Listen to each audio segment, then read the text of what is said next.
তোমার কি মনে হয় সোফিয়া? কোনটা স্যার? তার রাগ কার উপর বেশি, আসগর?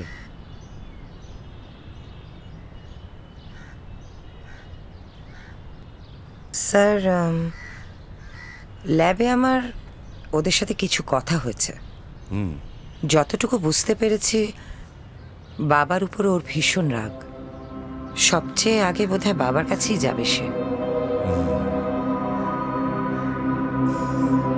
আচ্ছা,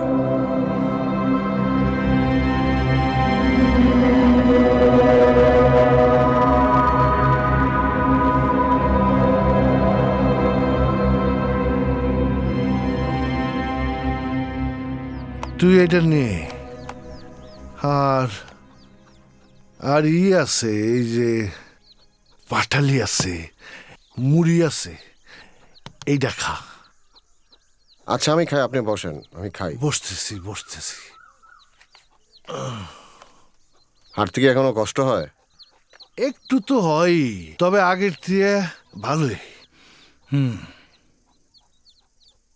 এই যে তোর উপর, তোর মার উপর, হ্যাঁ, কত অত্যাচার করছি। আহা, তোর মা আত্মহত্যা করছে আমার জন্য, এইটাও সত্য। তারপর তোর যেদিন মরার খবর আইলো, তারপর টের পাইলাম আসলে আমি তো একলা হয়ে গেলাম।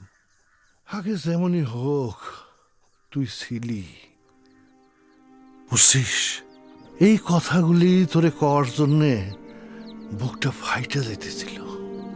ভালোই হয়েছে, আমি মনে হয় এখন শান্তিতেই থাকতে পারবো। তুই গেলি গা।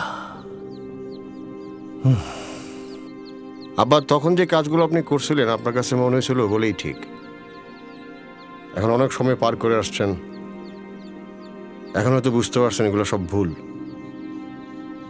যেটা হবার না সেটা কোনোদিনই হবে না, আমি আপনি যতই চেষ্টা করি না কেন। হ, কথাটা খারাপ কষ্ট নাই, ভালো কইছিস। রান্না কি একাই করেন? আর কেরা, আমি তো একাই মানুষ না। এই বিকেলবেলা একটু যাই তোর মার খবরে, যাই একটু কবরটা পরিষ্কার করি, একটু ঘাস নিড়াই, এই যে একটু বেড়া দিয়ে রাখছে বেড়াটা একটু ঠিক করি, এই আর কি। এইভাবেই চইলা যায়। এটাই জীবন আব্বা, সে সময় আপনার বোধ হয় এটাই করার কথা ছিল।